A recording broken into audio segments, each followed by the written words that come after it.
So we've got the basics of our form wired up. We've added our 5 fields. Now it's time to bring function to the form. So let's add React hook form. And along the ways, you'll find that we're going to be duplicating ourselves quite a bit.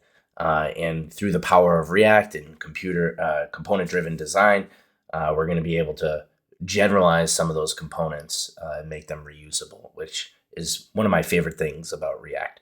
So let's dive in and make this form functional. So if you remember, we've got our 5 fields here. We've got quite a bit of duplication. But what I'm going to do is, before I try to reduce the duplication, I'm going to actually wire up React hook form and make one of these components controlled, because that will inform how I design the generalized components for the input. So what I'm going to do first is I'm just going to bring in some of the React hook form preliminaries. So the first thing that we're going to do is we're going to introduce the hook that comes with React hook form and where all the power is.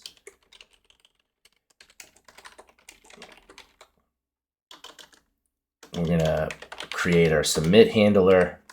So basically the way React hook form works is it's going to give us the ability to add state to all of these inputs and manage that state.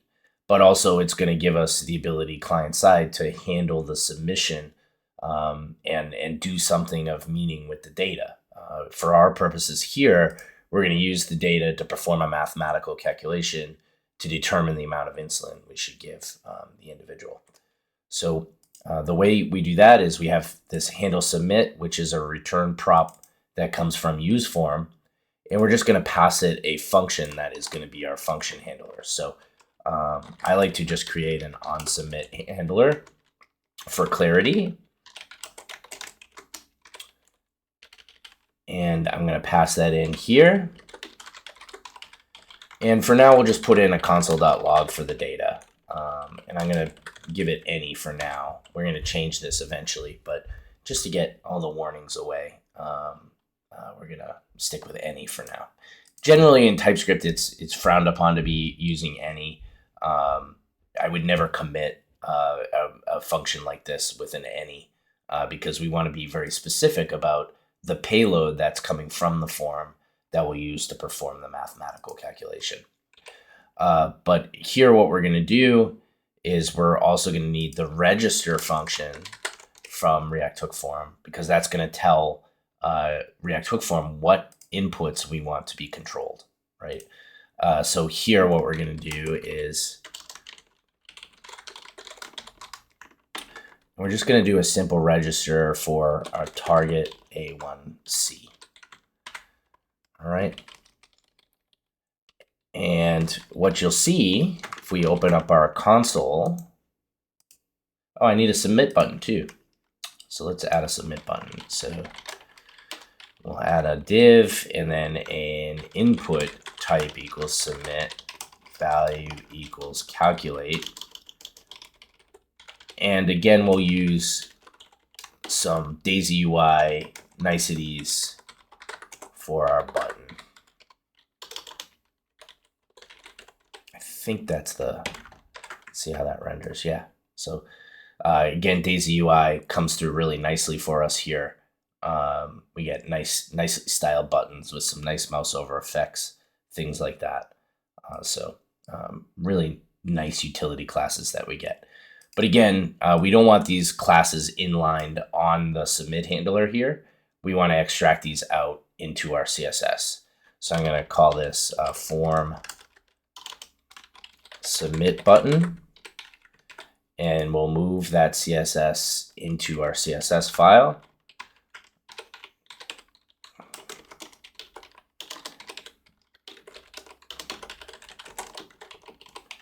There we go.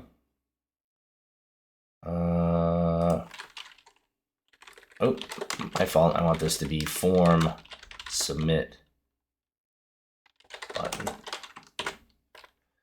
And there we go. We don't lose any of that styling. Great. Okay, so now we've got our submit button. And if I can just move this a little over here so my camera isn't blocking the console. If I type in an A1C, target A1C here of 130, and I hit calculate, oh, something's wrong. Oh.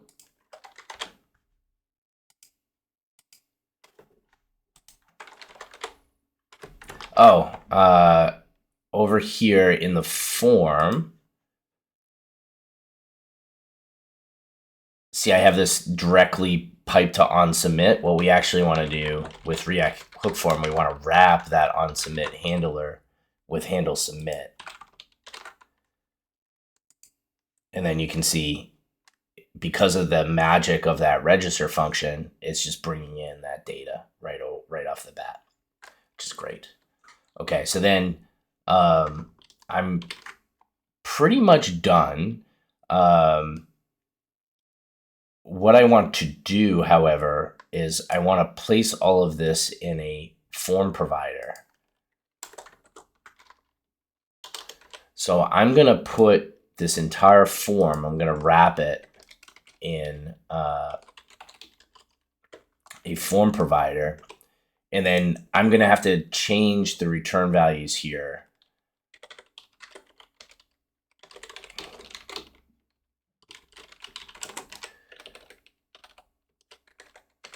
And basically provide those methods to the provider. And what this form provider context allows for is I can effectively, in nested components, I can reference the form's context to get all of the nice register hooks and all that come with React hook form. So let's just clean this up a little bit. That's already looking better. Okay. And then this is going to tell me, wait, you've got to give this form a little bit of context, right? So what we're going to do is pass it all of those hook form payload, that hook form payload. And then we should be good there. So then what we need to do is bring that in so that those methods actually mean something. So basically what we've done is we've just enclosed that in a form provider context, which is really, really helpful. You'll see why in a minute. So what I want to do is I want to effectively abstract out this block so that I can use it as a standard form input, right? So I'm going to create a new set of components, and we might put it in a general, well, we'll just put it in forms. And we're just going to create a generic controlled form input.tsx.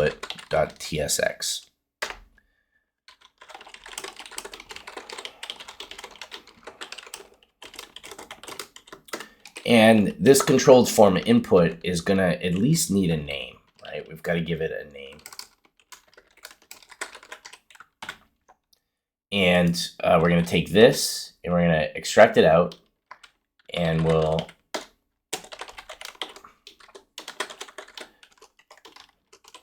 just like so, right? And then we should be able to paste in what was there.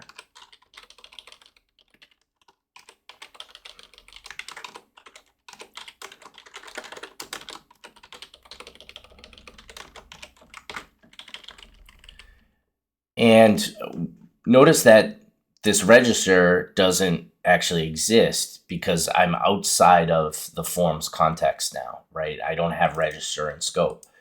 So what I can do is I can do something like this. Use form context, which is going to give me all the things because I'm inside a form provider. So I'm going to get all the utilities of React hook form in a component that doesn't necessarily know that I've got the hook form sort of wired up. So this is going to give me my register function and give me the ability to create the form this way.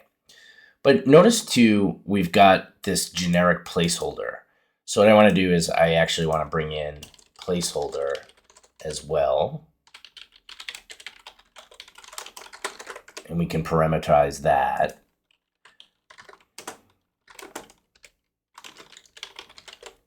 And we can make this placeholder optional too. We don't necessarily need a placeholder, right? Name is definitely required. We're going to use that here. And if I've done everything properly, we could give this a placeholder of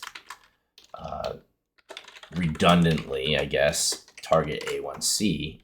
And you can see that update happening right in the browser here, and that's the benefit of using something like Vite. You just get really snappy, what we call hot module replacement. So now if I enter 130 here again, because I'm inside that context, everything is good. So now I have a really nice sort of scalable way to create my control form inputs. So now I can take each of these and just create controlled form input, and we will effectively really reduce the size of this particular component. And GitHub Copilot is really just a huge benefit here. It kind of knows what I'm doing, which greatly speeds up the pace of development. So I've got 5 inputs here. I've got 5 controlled inputs here. I can now go ahead and delete everything up to the submit button.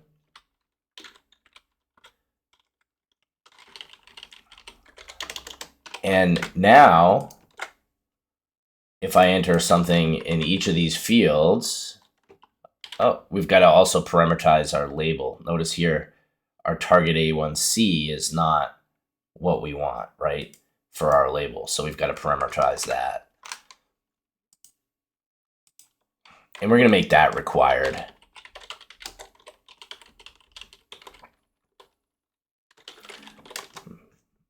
Clean up the formatting here for readability.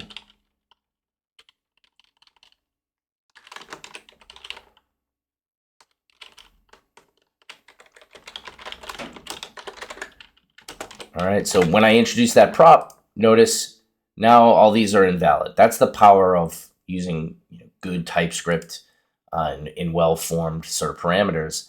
Now I know I've broken the contract with my control form input. So now I can just redundantly say target A1C.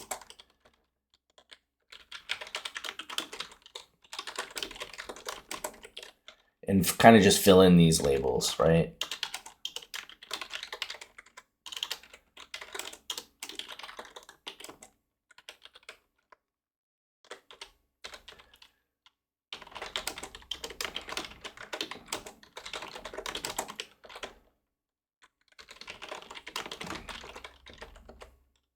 Carbohydrates, grams. There we go. So now we've got to update our component to actually use this label prop, right? So we're just going to throw it in here. And there we go. We've got basically the same form that we started with, but in a much more generalized, drier way. And we've put all of these fields under control.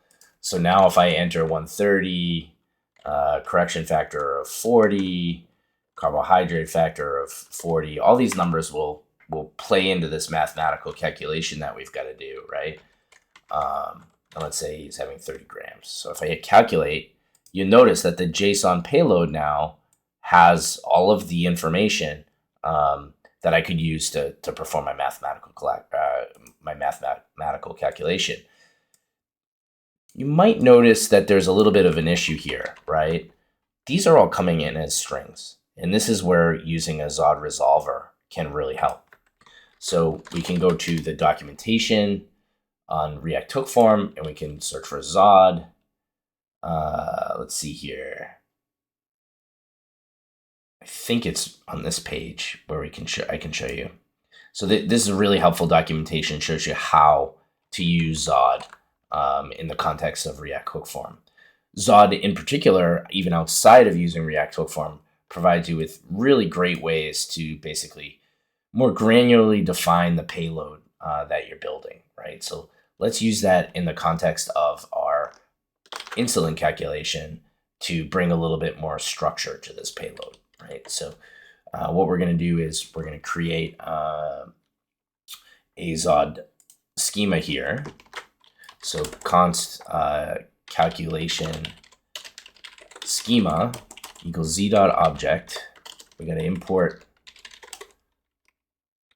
star as z from Zod. And then we can bring definition to all these objects. And look at that, GitHub Copilot hooked me up and gave me everything that I need. Now, there's another issue here in that in order to perform the calculation, all these numbers are required. And as you know, when you're building an interactive application that's taking information from a user, we always want to make sure that we provide them with feedback if they haven't provided us with sufficient information to calculate, right? So we have to perform validation on these objects. So I'm going to mark this as required. Oops.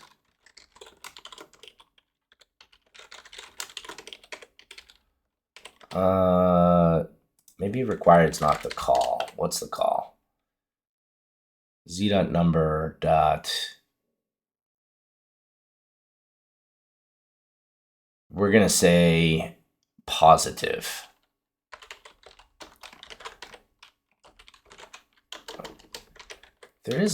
I'm pretty sure there's a required keyword.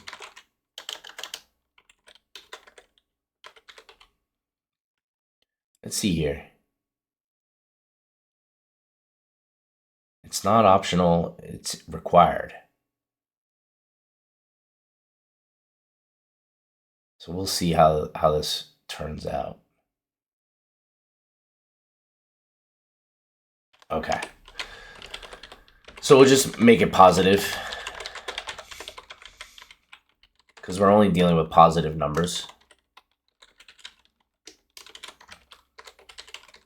And they can be fractions, so we're not going to make them integers or anything like that.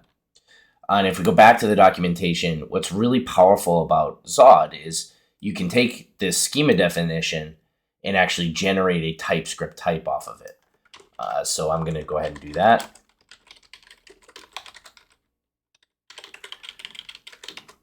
And I always capitalize our types. And you can see how that comes into play here.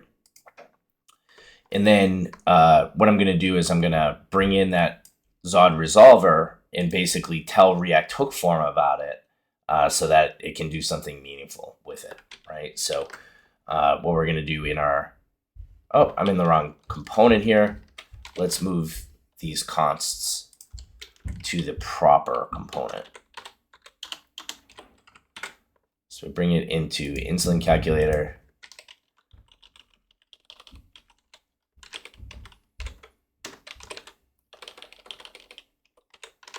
We no longer need this register call because that's being handled in our lower order component. We've got to bring in Zod. Yep. And then what I need to do is I need to bring in additional libraries, this Zod Resolver from the previously installed. We installed this in the last episode to get all this working. So let's bring that in. And then we're going to pass that in as an option to our use form hook. Now, here's what's really great. Now that I've wired in this Zod Resolver, I can now change the type of this data payload to calculation. I'm going to change this to calculation payload. A little bit better of a name.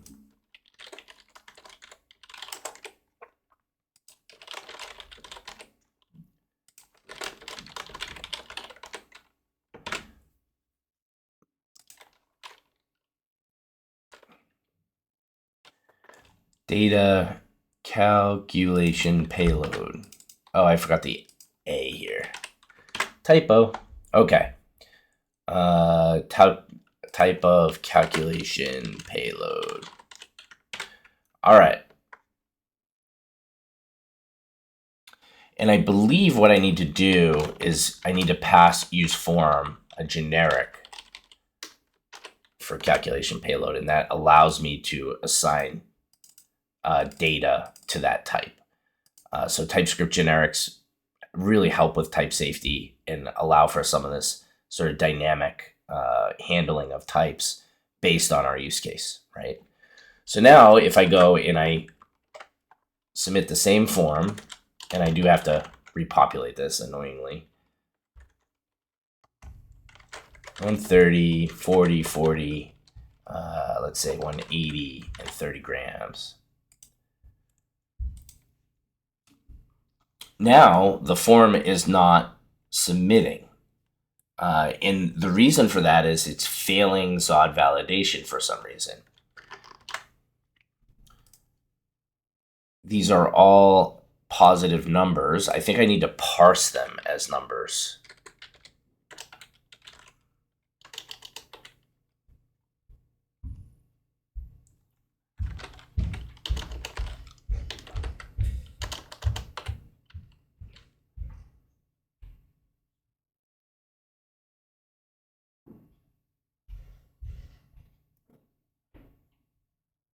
Yes, coerce. There we go.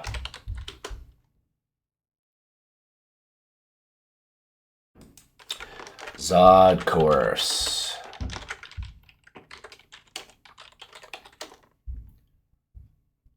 Oh, right. It's not a function. It's just a property.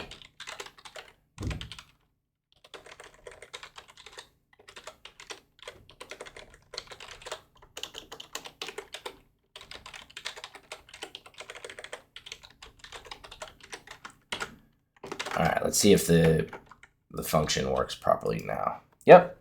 So as you can see, it's basically coerced my inputs, which typically come in as strings, over to actual numbers that I can use. Now, watch what happens if I do not enter one of the fields. They're all required. I don't get an additional console.log, and that's because the form has failed validation. And thankfully, the beauty of React Hook Form, I have access to error state. So I can use them in my inputs to provide feedback to the user saying, hey, you didn't supply this value, right? And that's what we're going to use this form label container down here for. So we're going to take our form state and get errors. And what I'm going to be able to do is say something like this. Wow, GitHub Copilot comes through in the clutch again. I don't love this. We don't need this type coercion.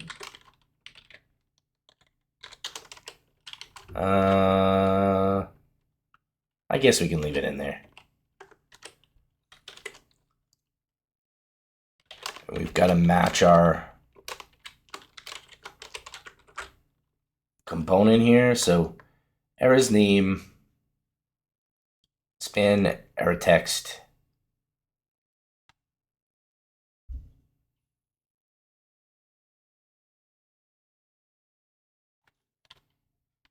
Oh, we've got to put this outside the span. Yeah, that's why. Cool. Okay, so we retain the state. Watch what happens. Now I get a nice friendly validation message that tells me, hey, wait a minute, you didn't enter a number greater than 0 here. So what we can do is we can, again, use Daisy UI to make this a little bit more predominant and bring attention. So I want to make this red, right?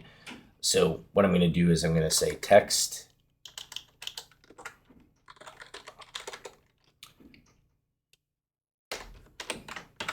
and you can see, thanks again to Daisy UI, I get a nice color-coded kind of way to indicate that we're dealing with an error. Now, again, we're using Tailwind here. We want to use BEM conventions. So I'm going to take this and I'm going to say form error message, right? And then we go in here into our CSS and we apply text error. You can see it's red again, so we're in good shape. So as you can see, React Hook Form makes it super, super easy, especially in combination with Zod, to bring more structure to your form inputs. And what's great is I already have the payload in the format that I need to perform my mathematical calculation. So we're in really good shape. We're almost done here. And what I'd like to do in the next episode is test drive the actual calculation and actually implement showing results. So tune in next time. If you enjoyed this episode, please give me a like, let me know. And if you have any questions or feedback, please leave me a comment and I'll be sure to get back to you. Thanks.